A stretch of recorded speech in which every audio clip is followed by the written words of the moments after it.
Alright, MA Marignon, turn 40. Maybe going to drop some rocks on giants this turn. That definitely has been kind of a huge waste of time. I probably overreacted, but you know, anakites can cause that. Let's see, there are some throne claims. Very nice. That looks like asphodel. That's concerning. And then, yeah, we know about this one from Phlegra, so that's not too surprising. We finished researching Conjuration 4, moving on to 5. I did adjust that a little bit. We're going to go to 5 first. We're going to hold off on 6 for a second. So we do a little bit of arcane probing, missing, some teleporting, some nature site searching, Farm of Plenty.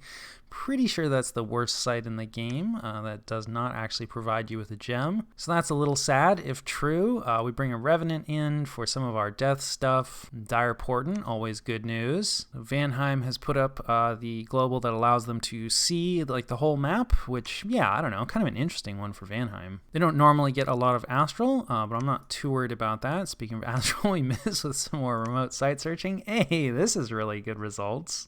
So maybe we'll put a fort here. This looks kind of in the middle of our territory. Those Whispering Woods, this is enchantresses, which in some nations not so good. For Marignon, we desperately need some magic diversity, so we're definitely going to avail ourselves of those mages. And then, hey, some more site searching luck. A magma pit, that sounds like you know, some fire gems, which we need in a stone circle. That's the nature gems. So yeah, I would say, you know, even though we had some misses, overall a pretty good turn for site searching. And then I think this is our crossbowman raid. Only 15 crossbowmen, so but yeah, see, that's the thing, you know, there's just, when you're raiding around a lot, people tend to not leave a lot of province defense, so you can definitely get away with some pretty cheap raid squads. We could probably go cheaper than this even. Of course, you know, we might have been up against 6 PD, in which case, like, this might have been a little dicey, but regardless, it does work out for us. And then Uruk is attacking out. Probably should check to see if this player is still playing or whether they've gone AI. Like, yeah, hard to say.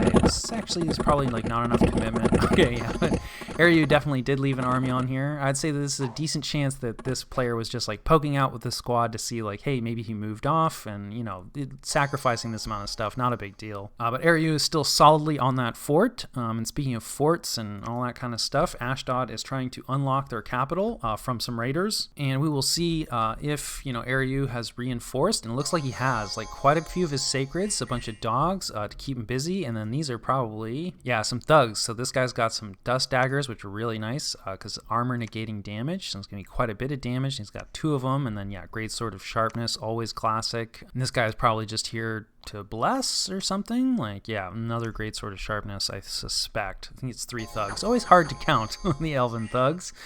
And like, yeah, you know, these guys are nasty, and I don't think they're going to care too much about the withering weapons, which is going to be the main thing that the dogs are going to do, right? So I don't think the dogs are going to help all that much, although like this guy somehow got free, right? So they're probably like on attack rear or something like that, and so like spreading them out is definitely really nice, because like this guy is now almost assuredly dead. And let's see, I wonder if those thugs are flying.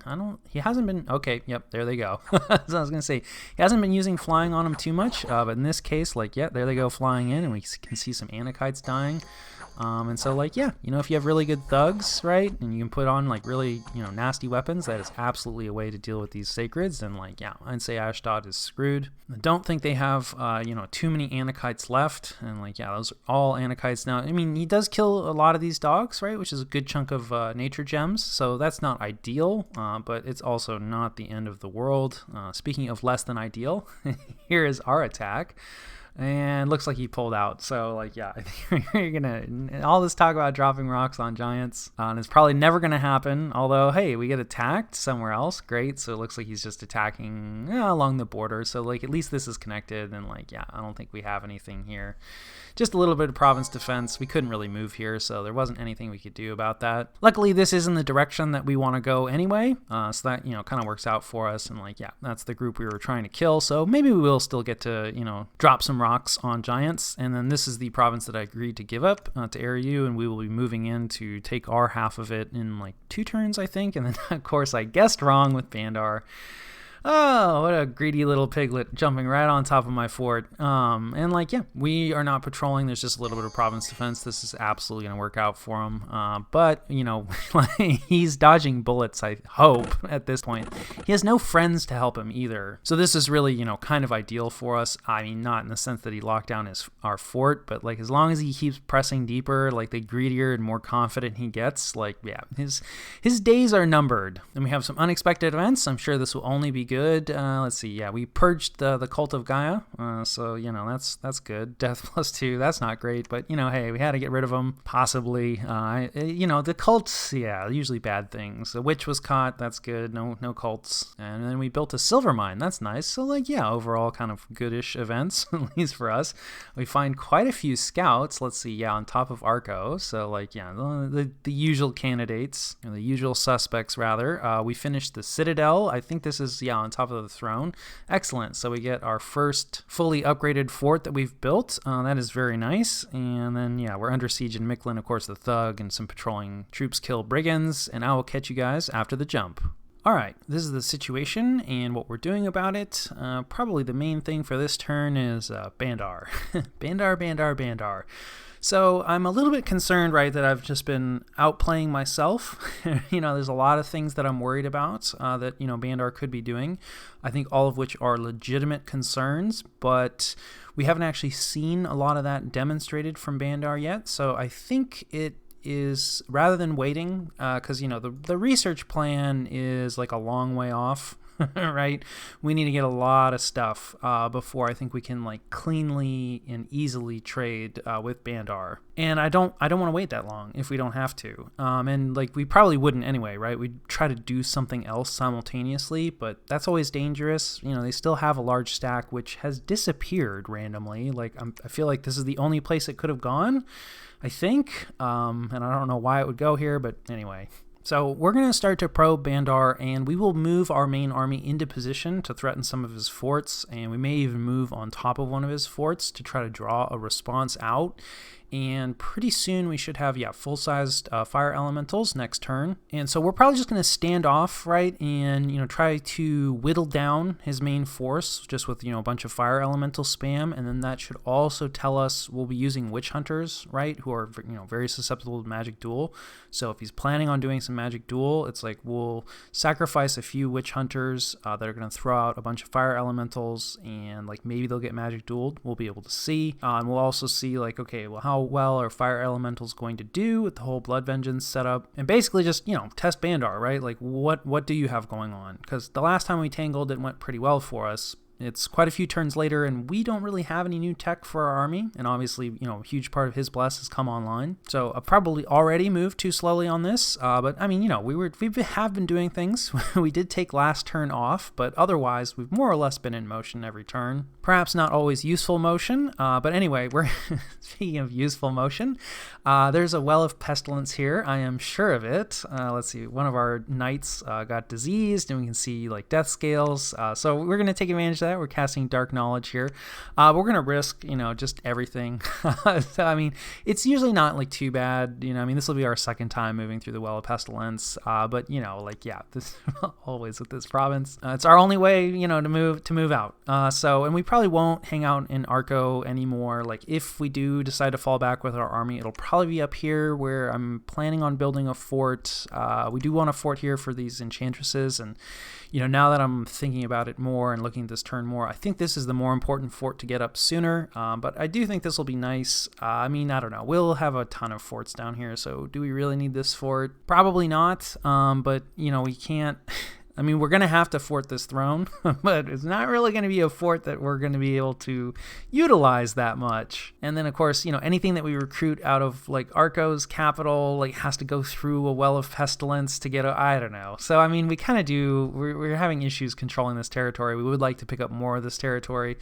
Like, Yis is always going to be a concern for us. So anyway, thoughts about, you know, forts there, but we'll see. We have so much infrastructure already anyway. Like, what's a few more forts? So our crossbowmen raiders move on. I think there's a fair chance they, you know, die to his thug, but like, who knows where his thug goes. We're moving to unlock Mictlan this turn, so we'll see if he hangs out. Not expecting him to. But, maybe he's feeling really confident. He does get to draw a lot of income off of this, right? Because we split the income. So we'll see. Hopefully he does hang out. I would like to see, if that happens. And then, we're moving out one of our like paladin raiding groups, like planning on building some more of these. Probably going to give these like fire jars, these witch hunters fire jars. So we, blast out a fire elemental every time and have some knights. I feel like, yeah, that's going to be a decently strong raiding group. Perhaps an overinvestment. Our other knight raiding group is going to come back, so we can replace this guy. We're probably going to kit him out in the same way that our fellows in the north are kitted out, and replace him with a witch hunter, so that this knight group will then move on and do some more raiding. And we'll probably use our knight raiding groups to jump on top of his forts, right? See if he's patrolling, kind of, again, try to force some responses, clear out the province defense, because I think the knights are going to do just fine against the monkey PD, especially if we can support with a fire elemental, and then, yeah, we'll move our army up and kind of see what his response is and try to draw him out. The other thing too, I've been really concerned about taking kind of a horrific loss, but I think I do have a tendency to like hang on to my troops a little too much. We're paying a lot of money for that army, so it's like if we're not using it, and like if we lose it, it's actually not that bad because we have access to Gateway now, so we can bring reinforcements in relatively quickly. We have a lot of infrastructure that we can recruit out of. Our sacreds are recruit anywhere, so we can replace losses much more quickly than Bandar. So like even if the battle is super rough, like as long as like not all of our neighbors immediately take that as like, oh, Marignon is easy to attack and attack us, pretty unlikely, I think we'll be fine, right? Like within 1 or 2 turns, maybe 3 at most, we'll be able to essentially have close to the same army again, and we'll be able to gateway it more or less into position where we want it.